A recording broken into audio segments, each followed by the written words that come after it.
Loons are quite common here, and in the springtime it's not uncommon to see one sitting on a nest.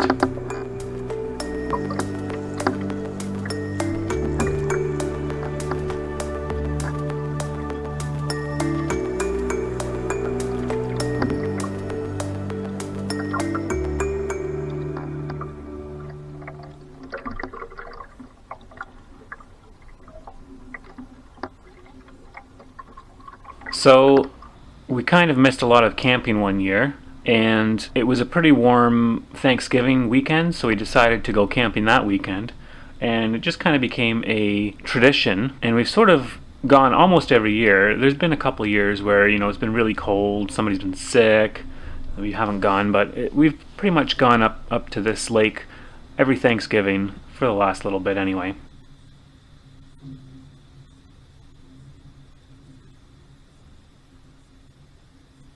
This is our favorite site on this lake. It's a peninsula. There's a thunderbox in the back and a raised tent pad. It does slope a little bit, maybe 10 degrees or so, but all in all, it's not a bad little spot. A few fire pits that seem to change location every time we're there, and a good spot to tie up the canoe.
This is the tent my wife had when we met. Now, we did buy a larger tent to accommodate our cots that would not fit in this tent. However, we found that the cots were quite uncomfortable and cold. The reason we didn't bring our bigger tent on this trip was that it is more of a summer tent. The sides are just mesh, and the only actual barrier between you and the elements is a fly, but wind can whip right up underneath of it. My wife's old tent here, as you can see, has nylon walls plus the fly, and I added these moving blankets that I got on sale for $15 for a pair from Princess Auto, which really helped keep the warmth in and did a fantastic job of keeping the wind from whipping up.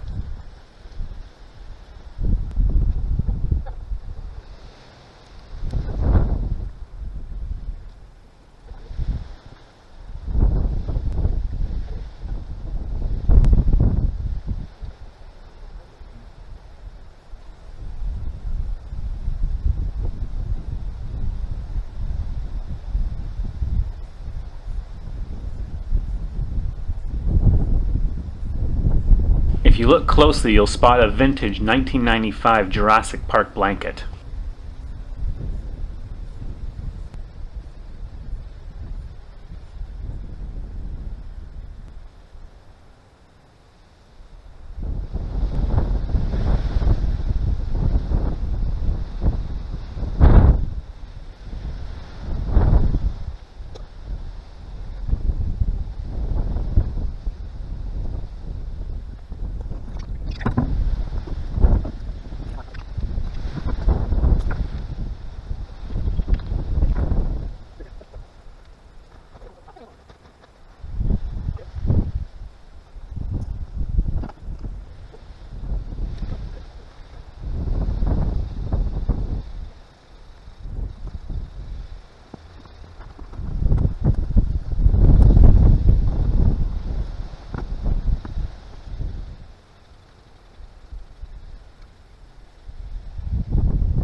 with the ropes.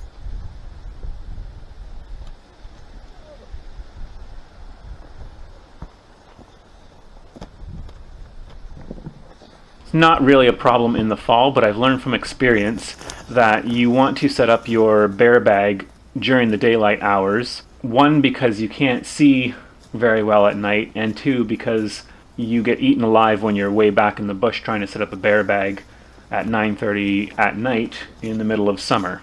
Now, after the tent, this is the first thing I do.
Well, that's disconcerting.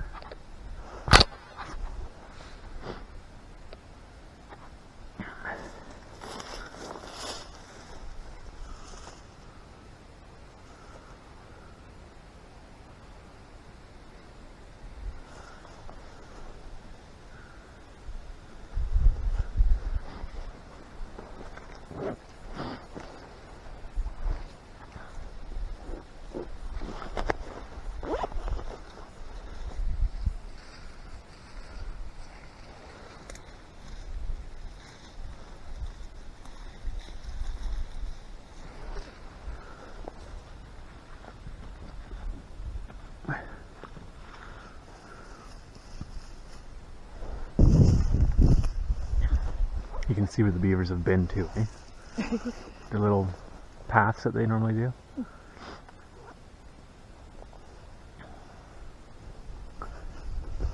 There's that beaver dam that dams up this whole part. Because this is the far end of Puzzle Lake, I think. It's not. But they dammed it up, so I think Puzzle Lake is actually quite a bit lower than what this water level is. We might be able to walk around this way. You can't.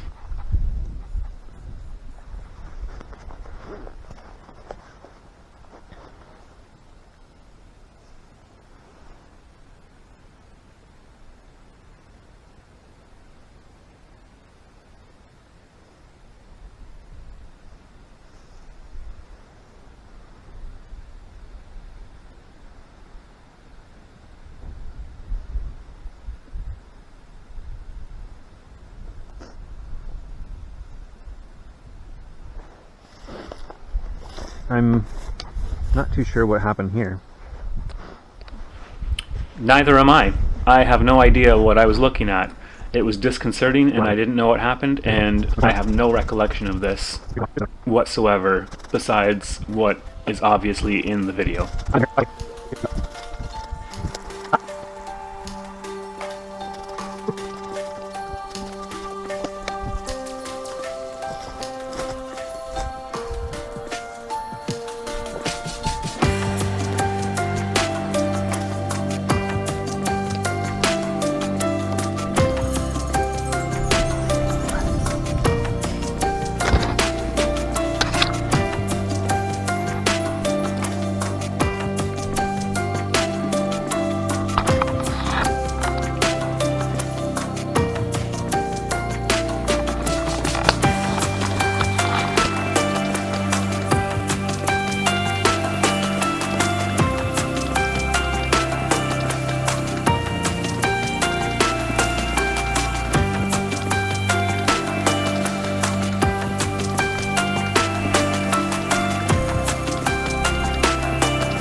Huh? I pulled the tick off my pants.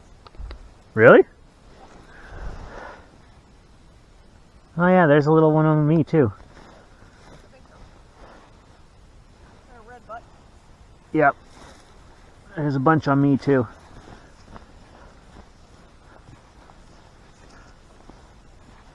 It's fantastic. Fantastic.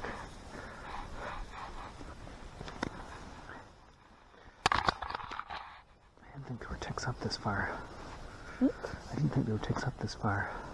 When I say a few, there were dozens and dozens and dozens on this hike, on both of us. Luckily, it's the fall and we were both wearing long pants and boots and long sleeve shirts.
A combination of a little too much wind for the matches and a little too damp for the pine needles meant it was very difficult to get this fire started in a natural way. Luckily, I have a subscription to the Toronto Star, which burns fantastic.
Some neat bits of quartz in this rock over here.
The nice thing about camping in the fall is you don't have to put a lot of ice in your cooler.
Maybe you could hold it and go.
I have a single burner backpacker stove, but it sits on top of the canister.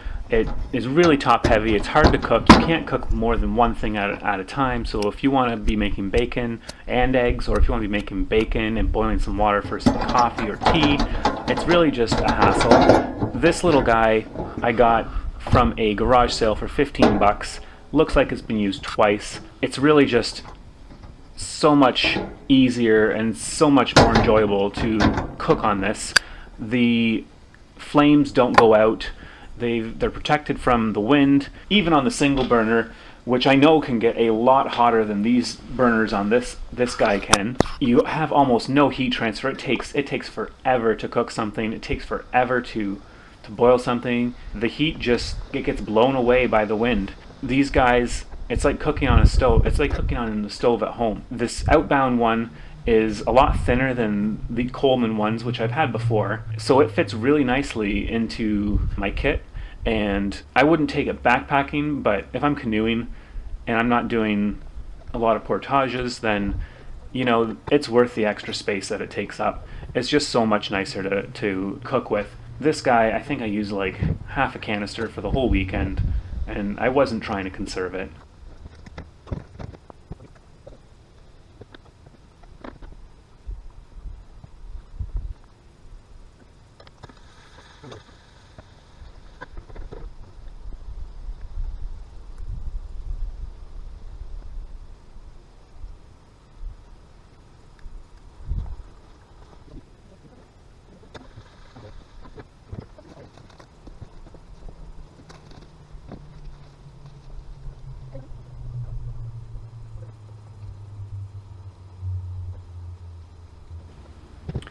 We often hear wolves at night when we're on these trips, especially in the fall, on our Thanksgiving trips. This particular weekend, in the middle of the night I woke up, I heard, and my wife as well, heard howling on one side of the tent off in the distance, so we knew that it was either on the far side of the lake or one lake over. And then I awoke to hearing a lot of footsteps on the right hand side of the tent there, with a lot of kind of breathing and huffing. And then about 2 minutes later I heard wolves on that side of the tent howling off in the not too distant distance. And at the time I was mostly half asleep, so I didn't really think anything of it. But then I realized that the wolves had passed within 10 feet of my tent. There is nowhere else for them to have gone on that side of the tent. The water's only 15 feet away from the edge of the tent, and there's no way to get any other way. So they definitely passed between the tent and the water within 10 feet, which I wasn't concerned with at the time because, like I said, I was half asleep.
Either that or they're just wearing orange so they don't get shot.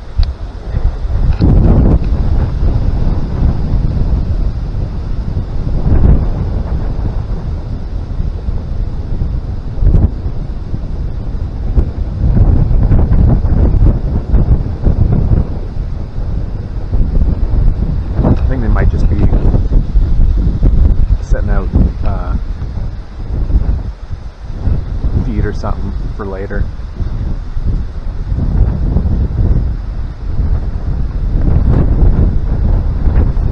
Figuring out where they're going to put a blind or something.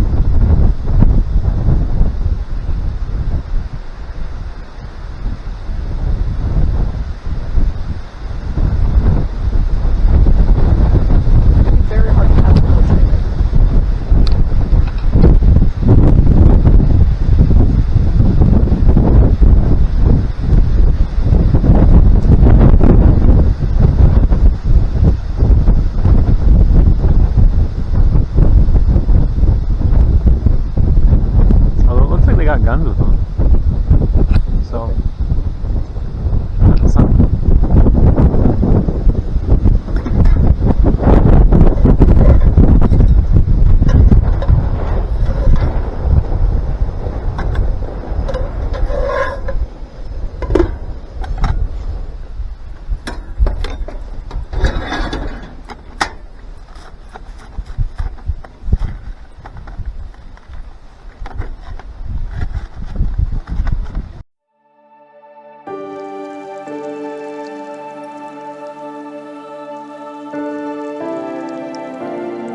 those are two park rangers that are setting up that boat. I have never seen a park ranger here before. It's a non-operational park. I asked them about it, and they said that they were putting up signs so that in spring that you will only be allowed to camp on marked campsites, which is probably for the best. Alright. Let's go, Mama. I'll start calling you Mama.